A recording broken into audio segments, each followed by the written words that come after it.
भक्तगणों, आज शिवपुराण कोटि रुद्र संहिता में केदारेश्वर तथा भीम शंकर नामक ज्योतिर्लिंग के आविर्भाव की कथा तथा उसकी महात्म्य का वर्णन की कथा सुनाऊंगा। आप इसको ध्यानपूर्वक सुने और ये कथा पूरी सुने और इसको सुनकर भगवान शिव आपका कल्याण करेंगे। और इस भक्ति माँ भगवती चैनल को लाइक सब्सक्राइब जरूर कर दें।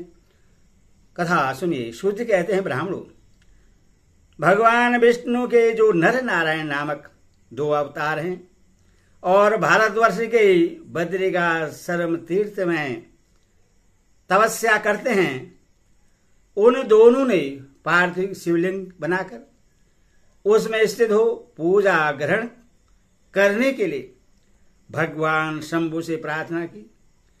शिवजी भक्तों के अधीन होने के कारण प्रतिदिन उनके बनाए हुए पार्थिव लिंग में पूजित होने के लिए आया करते थे।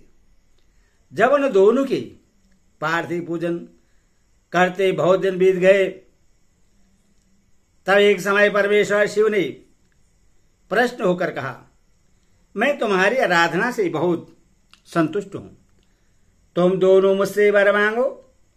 उस समय उनके ऐसा कहने पर नर और नारायण ने लोगों के हित की कामना से कहा, देवीश्वर, यदि आप प्रश्न हैं और यदि मुझे वर देना चाहते हैं तो अपने स्वरूप से पूजा ग्रहण करने के लिए यहीं स्थित हो जाइए। उन दोनों बंधुओं के इस प्रकार अनुरोध करने पर कल्याणकारी महेश्वर हिमालय के उस केदार तीर्थ में स्वयं ज्योतिर्लिंग के रूप में स्थित हो गए। उन दोनों से पूजित होकर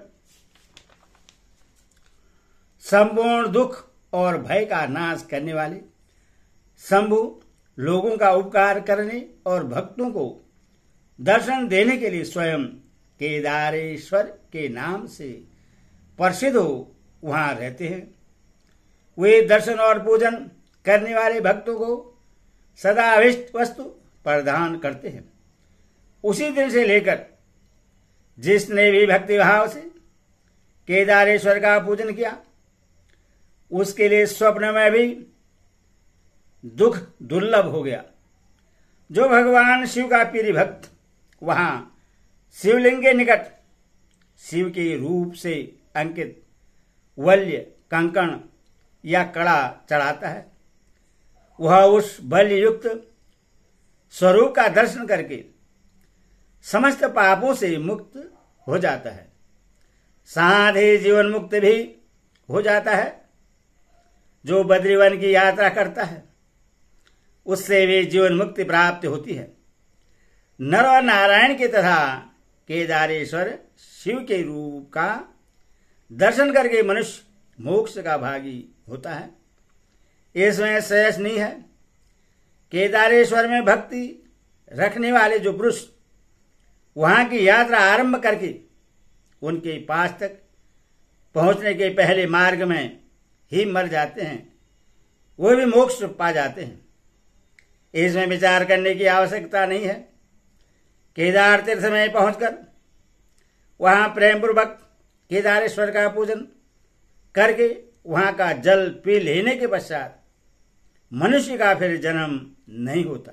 ब्राह्मणों, इस भारतवर्ष में संपूर्ण जीवों को भक्ति भाव से भगवान नर नारायण की तथा केदारेश्वर शंभु की पूजा करनी चाहिए। अब मैं भीमशंकर नामक ज्योतिर्लिंग का महात्म्य कहूंगा। कामरूप देश में लोकहित की कामना से साक्षात भगवान शंकर ज्योतिर्लिंग के रूप में अवतीर्ण हुए थे। उनका वह स्वरूप कल्याण और सुख का आश्रय है। ब्राह्मणों, पूर्व काल में एक महापराक्रमी राक्षस हुआ था जिसका नाम भीम था। वह सदा धर्म का विध्वंस करता और समस्त प्राणियों को दुख देता था। वह महाबली राक्षस कुंभकर्ण के वीर और कर्कटी के गर्भ से उत्पन्न हुआ था तथा अपनी माता के साथ सदा सहा पर्वत पर निवास करता था। एक दिन समस्त लोगों को दुख देने वाले भयानक पराक्रमी दुष्ट भीम ने अपनी माता से पूछा, मां, मेरे पिताजी कहाँ हैं? तुम अकेली क्यों रहती हो? मैं यह सब जानना चाहता हूं, अथवा यथार्थ बात बताओ। करकटी बोली, बेटा, रावण के छोटे भाई कुंभकर्ण तेरे पिता थे। भाई सहित उस महाबली वीर को श्री राम ने मार डाला। मेरे पिता का नाम करकट और माता का नाम पुष्कसी था। विराट मेरे पति थे, जिन्हें पूर्व काल में राम ने मार डाला। अपने प्रिय स्वामी के मारे जाने पर मैं अपने माता पिता के पास रहती थी। एक दिन मेरे माता पिता अगस्त मुनि के शिष्य सुतीक्षण को अपना आहार बनाने के लिए गए। वे बड़े तपस्वी और महात्मा थे। उन्होंने कुपित होकर मेरे माता पिता को भस्म कर डाला। वे दोनों मर गए। तब से मैं अकेली होकर बड़े दुख के साथ इस पर्वत पर रहने लगी। मेरा कोई अवलंब नहीं रह गया। मैं ऐसा और दुख से आतुर होकर यहां निवास करती थी। इसी समय महान बल पराक्रम से संपन्न राक्षस कुंभकर्ण, जो रावण के छोटे भाई थे, यहां आए। उन्होंने बलात् मेरे साथ समागम किया। फिर वे मुझे छोड़कर लंका चले गए। तत्पश्चात तुम्हारा जन्म हुआ। तुम भी पिता के समान ही महान, बलवान और पराक्रमी हो। अब मैं तुम्हारा ही सहारा लेकर यहां कालक्षेप करती हूं। सूत जी कहते हैं, ब्राह्मणों, करकटी की यह बात सुनकर भयानक पराक्रमी भीम कुपित हो यह विचार करने लगा कि मैं विष्णु के साथ कैसा बर्ताव करूं। इन्होंने मेरे पिता को मार डाला। मेरे नाना नानी भी उनके भक्त के हाथ से मारे गए। विराट को भी इन्होंने ही मार डाला और इस प्रकार मुझे बड़ा दुख दिया। यदि मैं अपने पिता का पुत्र हूं तो श्रीहरि को अवश्य पीड़ा दूंगा। ऐसा निश्चय करके भीम महान तप करने के लिए चला गया। उसने ब्रह्मा जी की प्रसन्नता के लिए 1000 वर्षों तक महान तप किया। तपस्या के साथ साथ वह मन ही मन इष्ट देव का ध्यान किया करता था। तब लोक पितामह ब्रह्मा उससे वर देने के लिए गए और इस प्रकार बोले। ब्रह्मा जी ने कहा, भीम, मैं तुम पर प्रश्न हूं। तुम्हारी जो इच्छा हो उसके अनुसार वर मांगो। भीम बोला, देवेश्वर कमलासन, यदि आप प्रश्न हैं और मुझे बल देना चाहते हैं तो आज मुझे ऐसा बल दीजिए जिसकी कहीं तुलना न हो। सूत जी कहते हैं, ऐसा कहकर उस राक्षस ने ब्रह्मा जी को नमस्कार किया और ब्रह्मा जी भी उससे अभिष्ट वर देकर अपने धाम को चले गए। ब्रह्मा जी से अत्यंत बल पाकर राक्षस अपने घर आया और माता को प्रणाम करके शीघ्रतापूर्वक बड़े गर्व से बोला, मां, अब तुम मेरा बल देखो। मैं इंद्र आदि देवताओं तथा इनकी सहायता करने वाले श्रीहरि का महान संहार कर डालूंगा। ऐसा कहकर भयानक पराक्रमी भीम ने पहले इंद्र आदि देवताओं को जीता और उन सबको अपने अपने स्थान से निकाल बाहर किया। तदनंतर देवताओं की प्रार्थना से उनका पक्ष लेने वाले श्रीहरि को भी उसने युद्ध में हराया। फिर प्रसन्नतापूर्वक पृथ्वी को जीतना प्रारंभ किया। सबसे पहले वह कामरूप देश के राजा सुदक्षिण को जीतने के लिए गया। वहां राजा के साथ उसका भयंकर युद्ध हुआ। दुष्ट असुर भीम ने बर्मा जी के दिए हुए वर के प्रभाव से शिव के आश्रय रहने वाले महावीर महाराज सुदक्षिण को परास्त कर दिया और सब सामग्रियों से उनका राज्य तथा सर्वस्व अपने अधिकार में कर लिया। भगवान शिव के प्रिय भक्त धर्म प्रेमी परम धर्मात्मा राजा को भी उसने कैद कर लिया और उनके पैरों में बेड़ी डालकर उन्हें एकांत स्थान में बंद कर दिया। वहां उन्हें भगवान की प्रीति के लिए शिव की उत्तम पार्थिव मूर्ति बनाकर उन्हीं का भजन पूजन आरंभ कर दिया। उन्होंने बारंबार गंगा जी की स्तुति की और मानसिक स्नान का आदि करके पार्थिव पूजन की विधि से शंकर जी की पूजा संपन्न की। विधि पूर्वक भगवान शिव का ध्यान करके वे प्रणीत पंचाक्षर मंत्र ओम नमः शिवाय का जप करने लगे। अब उन्हें दूसरा कोई काम करने के लिए अवकाश नहीं मिलता था। उन दिनों उनकी साध्वी पत्नी राजबलवा दक्षिणा प्रेम पूर्वक पार्थिव पूजन किया करती थी। वे दंपति अन्य भाव से भक्तों का कल्याण करने वाले भगवान शंकर का भजन करते और प्रतिदिन उन्हीं की आराधना में तत्पर रहते थे। इधर वह राक्षस वर के अभिमान से मोहित हो यज्ञ कर्म आदि सब धर्मों का लोप करने लगा और सबसे कहने लगा, तुम लोग सब कुछ मुझे ही दो। महर्षियों, दुरात्मा राक्षसों की बहुत बड़ी सेना साथ ले उसने सारी पृथ्वी को अपने वश में कर लिया। वह वेदों, शास्त्रों, स्मृतियों और पुराणों में बताए हुए धर्म का लोभ करके शक्तिशाली होने के कारण सबका स्वयं वो भोग करने लगा। तब सब देवता तथा ऋषि अत्यंत पीड़ित हो महाकोशी के तट पर गए और शिव का आराधन तथा स्तवन करने लगे। उनके ईश्वर का स्तुति करने पर भगवान शिव अत्यंत प्रसन्न हो देवताओं से बोले, देवगण तथा महर्षियों, मैं प्रसन्न हूं, वर मांगो, तुम्हारा कौन सा कार्य सिद्ध करूं। देवता बोले, देवेश्वर आप अंतर्यामी हैं अथवा सबके मन की सारी बातें जानते हैं, आपसे कुछ भी अज्ञात नहीं है। प्रभु महेश्वर कुंभकर्ण से उत्पन्न कर्कटी का बलवान पुत्र राक्षस भीम बर्मा जी के दिए हुए वर से शक्तिशाली हो देवताओं को निरंतर पीड़ा दे रहा है, अथवा आप इस दुखदायी राक्षस का नाश कर दीजिए, हम पर कृपा कीजिए, विलंब न कीजिए।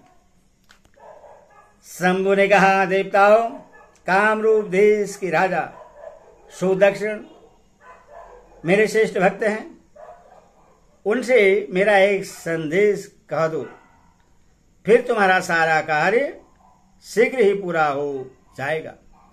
उनसे कहना, कामरूप देश के अधिपति महाराज सुदक्षिण, प्रभु तुम मेरे विशेष भक्त हो, अतः प्रेम पूर्वक मेरा भजन करो।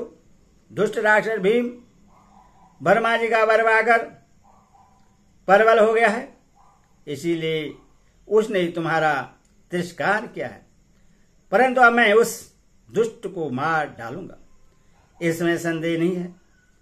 सूर्य कहते हैं, ब्राह्मणों, तब उन सब देवताओं ने प्रसन्नतापूर्वक वहां जाकर उन महाराज से शंभु की कही हुई सारी बातें कह सुनाई। उनसे वह संदेश कहकर देवताओं और महर्षि को बड़ा आनंद प्राप्त हुआ और वे सब के सब शीघ्र ही अपने अपने आश्रम को चले गए। इधर भगवान शिव भी अपने गणों के साथ लोकहित की कामना से अपने भक्ति रक्षा करने के लिए सादर उसके निकट गए और गुप्त रूप से वहीं ठहर गए। इसी समय कामरूप नरेश ने पार्थिव शिव के सामने गाढ़ ध्यान लगाना आरंभ किया। इतने में ही किसी ने राक्षस से जाकर कह दिया कि राजा, तुम्हारे नाश के लिए कोई पुरस्चरण कर रहे हैं। यह समाचार सुनते ही राक्षस कुपित उठा और उनको मार डालने की इच्छा से नंगी तलवार हाथ में ले राजा के पास गया। वहां पार्थिव आदि जो सामग्री स्थित थी उससे देखकर तथा उसके प्रयोजन का स्वरूप को समझकर राक्षस ने यही माना कि राजा मेरे लिए कुछ कर रहा है। अधो सब सामग्रियों से इस नरेश को मैं बलपूर्वक अभी नष्ट कर देता हूं। ऐसा विचार कर उस महाक्रोधी राक्षस ने राजा को बहुत डांटा और पूछा, क्या कर रहे हो? राजा ने भगवान शंकर पर रक्षा का आभार सौंप कर कहा, मैं चराचर जगत के स्वामी भगवान शिव का पूजन करता हूं। तब राक्षस भीम ने भगवान शंकर के प्रति बहुत तिरस्कारयुक्त दुर्वचन कहकर राजा को धमकाया और भगवान शंकर के पार्थिव लिंग पर तलवार चलाई। वह तलवार उस पार्थिव लिंग का स्पर्श भी नहीं करने पाई कि उससे साक्षात भगवान हर वहां प्रकट हो गए और बोले, देखो मैं भीमेश्वर हूं और अपने भक्त की रक्षा के लिए प्रकट हुआ हूं। मेरा पहले से ही यह व्रत है कि मैं सदा अपने भक्त की रक्षा करूं। इसीलिए भक्तों को सुख देने वाले मेरे बल की ओर दृष्टिपात करो। ऐसा कहकर भगवान शिव ने पिनाक से उसकी तलवार के 2 टुकड़े कर दिए। तब उस राक्षस ने फिर अपना त्रिशूल चलाया, परंतु शंभु ने उस दुष्ट के त्रिशूल के भी सैकड़ों टुकड़े कर डाले। तदनंतर शंकर जी के साथ उसका घोर युद्ध हुआ, जिससे सारा जगत शुद्ध हो उठा। तब नारद जी ने आकर भगवान शंकर से प्रार्थना की। नारद बोले, लोगों को भ्रम में डालने वाले महेश्वर, मेरे नाथ आप क्षमा करें। तिनके को काटने के लिए कुल्हाड़ा चलाने की आवश्यकता है, शीघ्र ही इसका संहार कर डालिए। नारद जी के इस प्रकार प्रार्थना करने पर भगवान शंभु ने हुंकार मात्र से उस समय समस्त राक्षसों को भस्म कर डाला। मुने, सब देवताओं के देखते देखते शिव जी ने उन सारे राक्षसों को दग्ध कर दिया। तदंतर भगवान शंकर की कृपा से इंद्र आदि समस्त देवताओं और मुनीश्वरों को शांति मिली तथा संपूर्ण जगत स्वस्थ हुआ। उस समय देवताओं और विशेषतः मुनियों ने भगवान शंकर से प्रार्थना की कि प्रभु, आप यहाँ लोगों को सुख देने के लिए सदा निवास करें। यह देश निदित माना गया है। यहाँ आने वाले लोगों को प्रायः दुख ही प्राप्त होता है, परंतु आपका दर्शन करने से यहाँ सबका कल्याण होगा। आप भीम शंकर के नाम से विख्यात होंगे और सबके संपूर्ण मनोरथों की सिद्धि करेंगे। आपका यह ज्योतिर्लिंग सदा पूजनीय और समस्त आपत्तियों का निवारण करने वाला होगा। सूर्य कहते हैं, ब्राह्मण उनके इस प्रकार प्रार्थना करने पर लोकहितकारी एवं भक्त वत्सल परम स्वचंद शिव प्रसन्नता पूर्वक वहीं स्थित हो गए। ओम नमः शिवाय, ओम नमः शिवाय, ओम नमः शिवाय।